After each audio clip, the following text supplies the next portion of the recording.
们看第6张图表哈，第一课的第6张图表，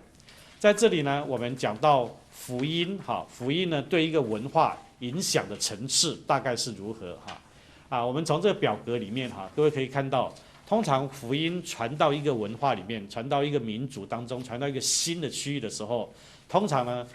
最容易看到的改变就是行为上的改变，就是外在的行为上的改变。比如像我常常讲哈，像我自己以前的情况的时候，像我在基督教的家庭里面，那么一般的人呢去读西游记，那我在家里面呢读创世纪，一般的人去读水浒传，那我就到教堂里面去读使徒行传那么好像只是外在的行为有不同礼拜天呢，别人去看电影，那我去教堂里面做礼拜同样都是坐着，只是一个行为方式上的一些改变，心里面不一定改变，只是行为上有改变这是通常我们很容易看得到的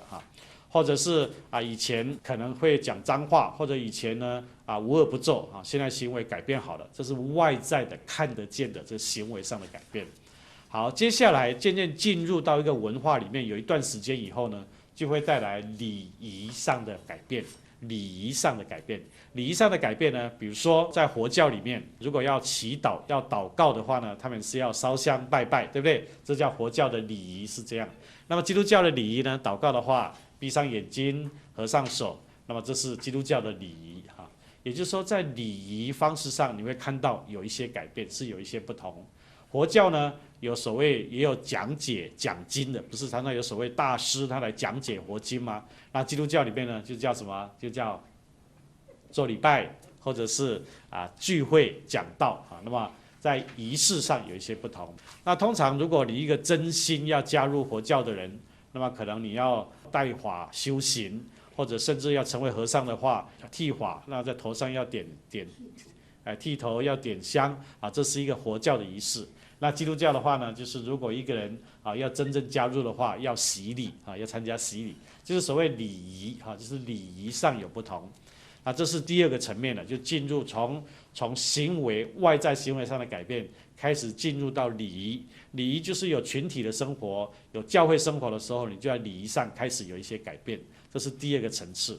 那第3个层次呢，信仰就要渐渐进入到人生观里面。人生观也就是说，你对人生的看法，你对事情的看法，你对金钱的看法，你对于什么事情是好的是不好的，你认为什么事情是应该做的不应该做的，这是所谓人生观。或者说人应该怎么样活，我从哪里来，我往何处去，我现在该做什么，这是成为人生观通常第3个层次就是人生观的改变。那第4个层次再更深入，就叫价值体系了。所谓价值体系呢，就是顾名思义，价值体系意思就是说，我们每一个人的思想里面，如果信仰进入到你的心里面，你的价值观会改变。价值观呢，就认为什么事是有价值的，什么东西是本末优先次序的，什么事呢是最重要的，什么事呢是我应该要把一生投入的，我们称之为价值体系。那这个价值体系的改变呢，是一个人接受信仰，而且信仰开始进入他的心灵里面，不只是外在的行为，不只是礼仪，不只是对人生的一些看法，而是他整个价值观改变了。那这是一个很重要的一个改变。通常福音进入一个文化里面的时候呢，一定要带来到价值观的改变，才表示说这个人的信仰跟生活可以结合在一起。那所谓价值观，也就是说，我对我的婚姻，我认为我应该考虑的对象是什么样的一个对象。一个基督徒，他的价值观，对婚姻的价值观，不是单单看外在的条件，不是单单看这个人现在的成就跟地位，而是看这个人的信仰，或者是看他跟神的关系。那这就表示说你在婚姻的价值观开始有改变。好，在金钱的价值观上的话呢，可能我们过去认为金钱至上，认为一切都要向前看，向前看我们认为有钱才能够成就一切的事情。但是呢，当我们信了主以后，我们就发现说，金钱不是我们的主人，金钱是我们的仆人。金钱是最好的仆人，是最坏的主人我们对金钱的价值观就有所不同。那我们就认识到说，人若赚得全世界，却赔上了自己的生命，有什么益处呢？这是代表我们对金钱的价值观。或者我们一般人常常说要成功，要成功，好，成功也成为一个现在很普遍的价值观。但是当我们信了主以后，我们的价值观认为说，一个人做成神的工。约翰福音第4章，主耶稣说：“我的食物就是遵行差我来者的旨意，做成他的工。”那我们的价值观就改变了，不是单单追求地位上的、事业上的，或者是人看得见的那一种所谓的成功，而是完成神所托付的使命，忠心尽神所吩咐我们做的事，这就是成功啊！这是所谓价值观的改变。好，最后呢，要深入到世界观的改变。世界观呢，就是表示说，我们看这世界的起源，这世界是谁在掌管？这世界的方向是如何？这世界运行的道理到底是什么？我们称之为世界观啊。那信仰呢，若落实到世界观的话呢，你就会发现，成为基督徒以后，以前你是一个以人、以自我为中心的世界观，以人为本的一个世界观。但是我们成为基督徒以后，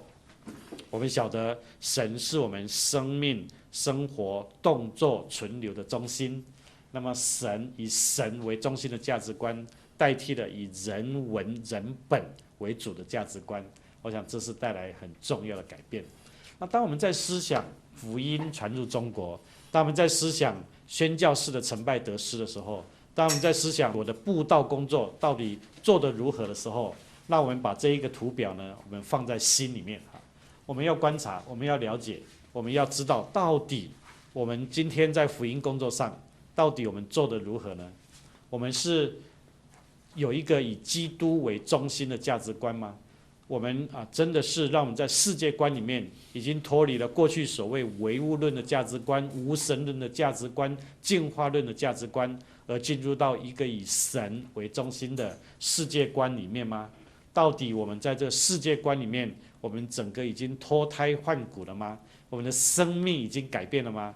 世界观会带来价值观的改变，那价值观的改变会使我们的人生观有一个不同的认识。那因为我们有这样的人生观，所以呢，我们在我们的生活方式、生活习惯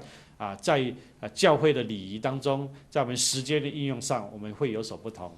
同时呢，我们外在的行为会看得到改变。但是这两者之间呢，有时候会先从外在的看见，追求外在的改变，却没有深入到内在的价值观和世界观的改变。但是如果内在的世界观改变了，价值观改变了，一定会落实在外在可见的礼仪和行为里面。那这是在宣教学里面，这是在布道工作里面非常重要的一个原则哈。那请各位记得我们在思想到后面的，特别是西方来华宣教士他们所做的工作的时候，我们也要常常注意到这一张表格里面所讲的这几个福音的影响的层次，福音对一个文化的影响的层次是如何呢？我们布道工作到底我们影响到哪一个层次呢？我相信我们很多人，我们都是侍奉的同工我们可能是传道人，我们可能是代职的全职的传道人，我们也是一个侍奉的人。那你在教会里面，当你在周围的人当中做传福音工作的时候，你看到我们的弟兄姊妹们，你们看到我们的会友们，他们是只有行为上的改变呢，还是他们的价值观、他们的世界观也因此有改变呢？是不是我们看到真正的生命可以落实在他们每天的生活里面？当他做决定的时候，当他决定婚姻对象的时候，当他决定我这一年我所赚的钱、我的金钱要怎么样来使用的时候，当他在思想到我的时间要怎么样来分配的时候，那到底信仰真正落实在他的里面吗？当我们刚刚在平系景教的时候，我们就看到景教当时好像在中国表面上是相当的繁荣相当的兴盛在各个地方有教堂，在很多的地方好像有很多的信徒，但是我们却看到他们传福音的果效非常肤浅。那么其中一个很可能的原因，也是因为他们依附到佛教跟道教里面，那他们呢结交这些权贵，结交这些贵族阶级，结交这些统治阶级，因此呢，在短暂的时间里面，看起来好像他们很顺利的可以传教，而且呢，好像在各个地方都建了很多的教堂。但是事实上呢，在民众的心目里面这一个景教或者他们的心目中所谓基督教这些呢，大概只是一个也是许多宗教之一这个宗教呢蛮新奇的，这个宗教呢还有一些医学或者是有一些其他的一些服务所以呢他们就很好奇的来参加这些宗教。那特别当时的政府呢是鼓励改革开放的，他们是鼓励所有的宗教都同时并存的，所以呢在政府的鼓励底下，他们是建立了教堂，他们好像也拥有一些会众，他们也有一些诗歌，也翻译自己的圣经。但是我们看到他们的工作呢相当的浅是相当的肤浅。那这是我们可以学习到的一个历史的教训我们从景教开始我们就提到他们当时呢落入一种混合主义的情形里面。那混合主义呢，这也是在宣教学里面很重要的一个观念。混合主义呢，意思是什么呢？也就是说，当福音信仰进入一个文化的时候，它很容易呢跟当地的文化、思想、生活习惯就混合在一起所以顾名思义叫混合主义。混合主义呢，意思就是说，本来基督信仰是很独特的，基督信仰呢跟其他的哲学、思想、宗教是有很大的不同的。但是如果我们没有强调它的独特性，或者没有把它的独特性彰显出来的时候，那无形当中就会落入这种混合主义的危机当中。那落入这个危机里面的时候呢，就会发现信的人、听的人，他们所了解的跟你所传的人是不一样的或者很多时候有很大的差距的，就是称为混合主义。这个在后来的太平天国，在明末清初的天主教里面，我们都看到这个情形。我们会不断的重复的讲到这个混合主义的现象。那我们把这个名词放在你的心里面，我们怎么样来避免这个混合主义的情况？也就是说，不要把基督教独特性失去了，以至于跟中国现有的其他的宗教、其他的思想混合在一起了。好，那我要请问各位基督教信仰的独特性在哪里？到底基督信仰的独特性，我们不讲基督教这个宗教，而是说基督信仰。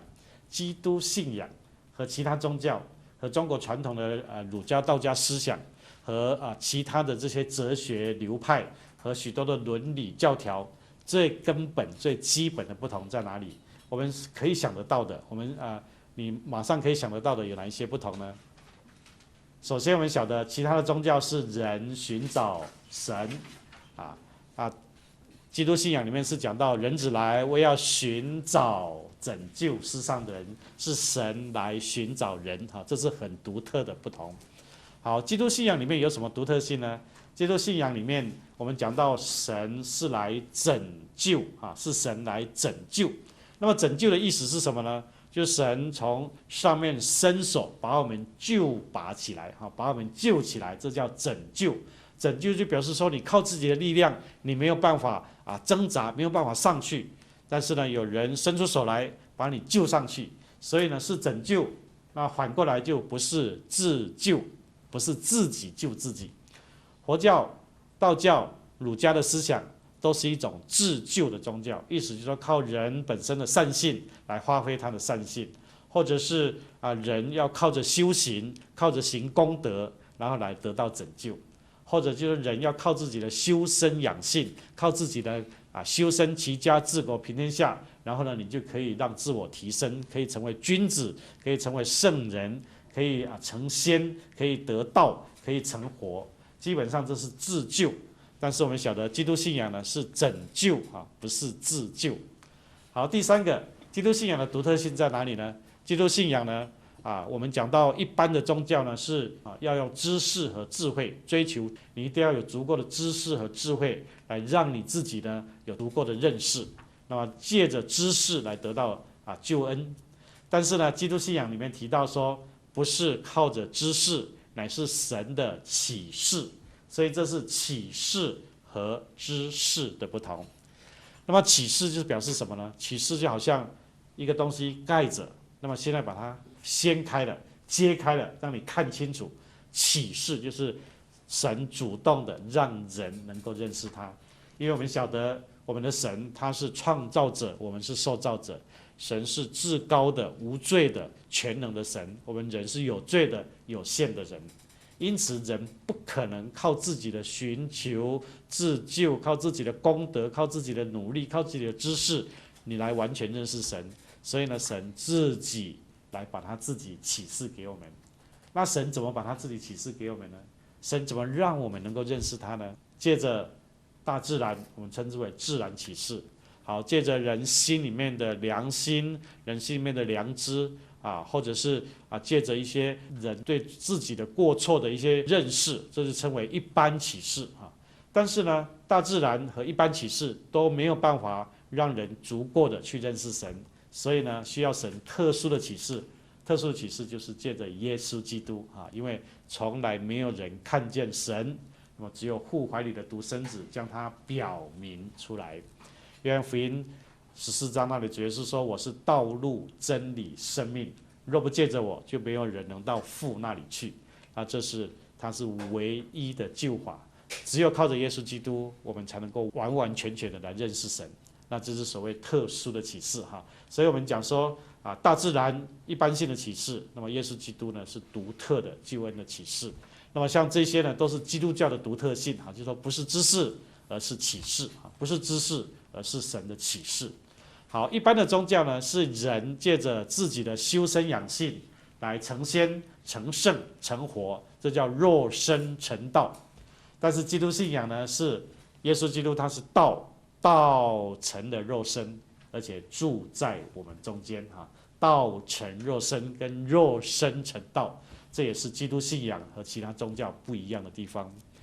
所以混合主义呢，就是说把基督信仰的这几个很重要的独特性呢，没有强调，或者是强调的不够。但是呢，因为在礼仪上，或者是在行为的表现上，或者是在一些外在的一些方式上，跟本地的文化合在一起了。跟本地的文化合在一起，本来用意是好的，但是呢，不知不觉当中落入这种所谓混合主义的危机当中。这混合主义呢，就会使得我们常常失去了我们的独特性，以至于融为跟其他所有的宗教都一样的。特别中国人又有一种叫做所谓融合性，中国人特别喜欢包容特别喜欢包含性因此呢，若是我们没有把基督信仰的独特性表明出来的时候，很容易就落入这所谓混合主义的危机里面这是历世历代古今中外所有的传教者、所有的布道的人都会面对的一个极大的一个挑战，也就是我们要把福音传给一个地方，传给新的文化的时候，本地的文化已经有它的思想，已经有它的礼仪，已经有它的观念。那各位记得，景教传入中国，我们说最早传入是什么时候？公元第7世纪635年唐朝的时候。唐朝那时候中国的文化已经非常的发达，唐朝那时候中国已经有佛教、道教的思想，中国已经有儒家的思想，中国人已经有自以为非常完整的一套的文化体系跟思想观念。所以呢，当基督教进入中国的时候宣教士呢会遇到的一个挑战就是我怎么样让本地的士大夫，我怎么样让本地的知识分子，我怎么样让本地的一般民众我能够了解，能够接受这一个新的思想跟观念呢对他们来说这是一个很大的一个挑战。当他们面对这个挑战的时候，如果不注意不小心的时候，就很容易落入这种所谓混合主义的危机。但是呢，信仰要本色化又是必须的。所谓本色化呢，就不要让人家觉得你是一个洋教，不要让人家觉得你是一个外来的宗教，你所有的礼仪形式都是外国的，都是跟我们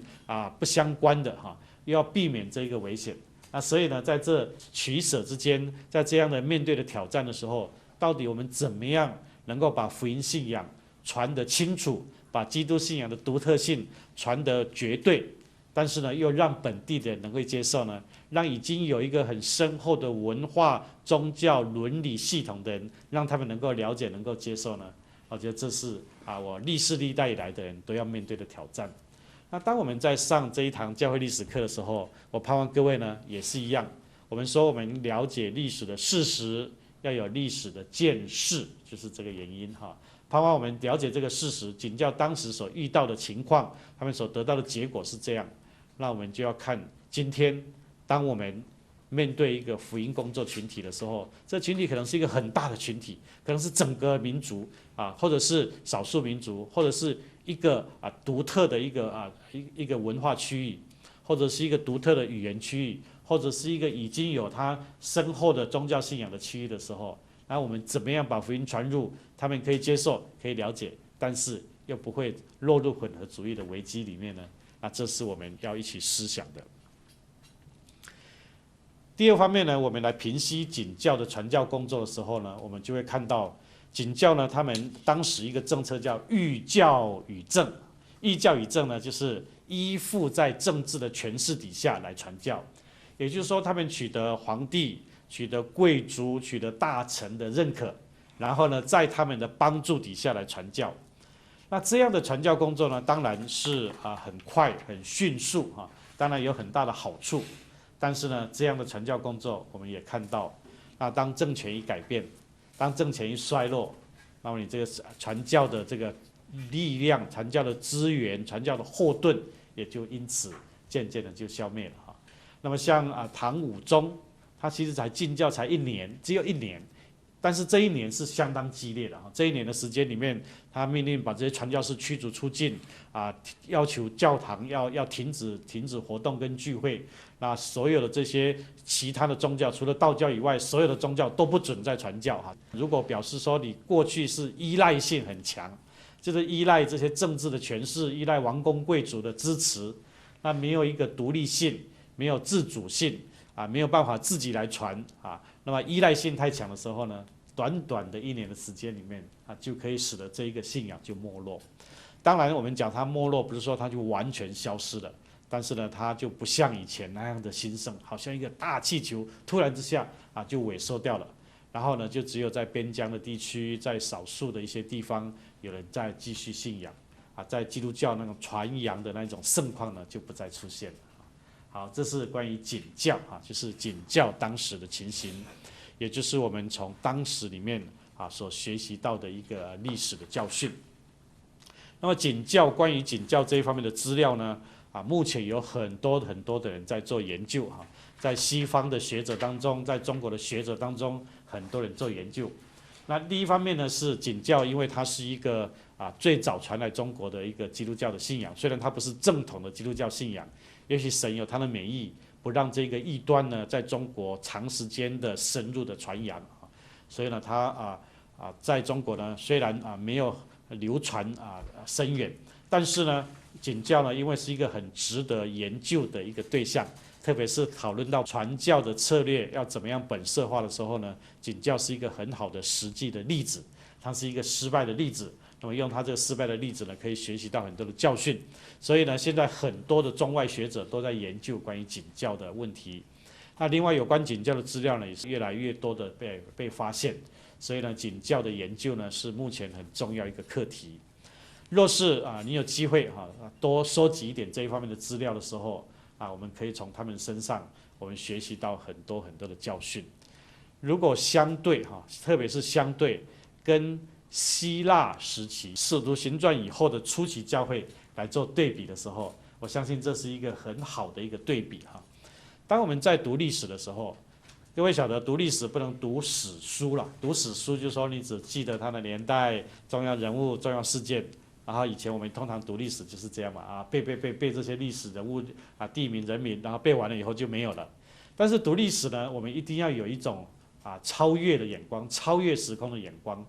我们不能够单单从景教来看，我们应该从整个基督教的历史来看，而且不只是从中国历史来看，我们也从西方的教会历史里面这样来对照来比较的时候呢，你就会发现这是一个很有趣的，而且可以使我们增加很多智慧的一种方式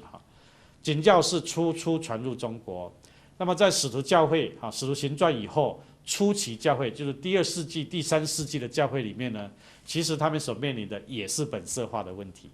基督教传入希腊文化世界的时候，虽然当时是罗马帝国的统治，但是各位晓得，罗马帝国它的文化基本上是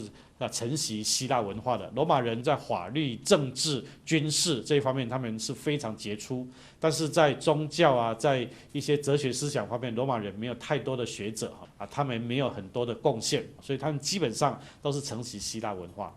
那当基督教传入希腊世界就是保罗，还有许多的使徒，还有后来很多的基督徒，他们把福音信仰传入到希腊文化世界的时候，其实他们所面对的问题跟景教是很相似的。也就是说，他们已经传到一个有相当深远的文化、宗教和哲学思想的一个环境当中。